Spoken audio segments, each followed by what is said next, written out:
Hello সবাইকে, আশা করি সবাই খুব ভালো আছেন। আজকে টুনা মাছের ক্যান দিয়ে খুবই সহজে একটা কাবাব তৈরি করব। এটা তৈরি করতে খুবই অল্প সময় লাগে, তো চলুন শুরু করা যাক।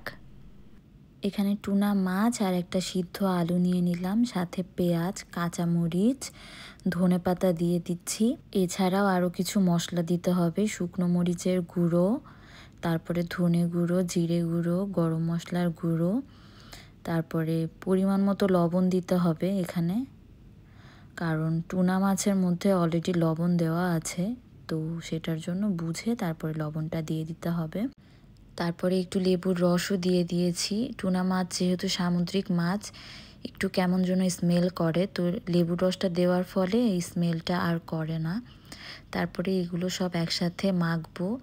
আমার না মাখার পরে মনে পড়েছে আমি আদা রসুন বাটা একটু দিয়ে নিই, পরে মাখার পরে একটু 1 চামচ আদা রসুন বাটা অ্যাড করেছি। আর এই যে একটু পেঁয়াজ বেরেস্তা করা ছিল আমার, সেটাও দিয়ে দিয়েছি। তারপরে এই যে কাবাবের শেপ দিয়ে ফেলেছি। কাবাবের শেপ দেওয়ার পরে আমি 30 মিনিট এটা ফ্রিজে রেখেছিলাম, ফ্রিজে না রাখলেও হবে।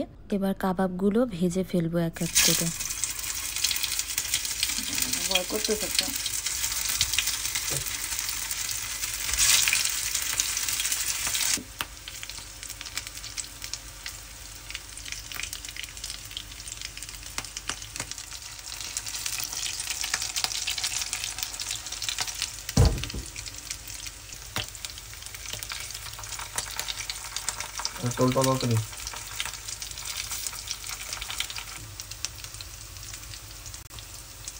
এই যে তৈরি হয়ে গেল একদম সহজ, খুবই কম সময়ে টুনা মাছের ক্যান দিয়ে কাবাব।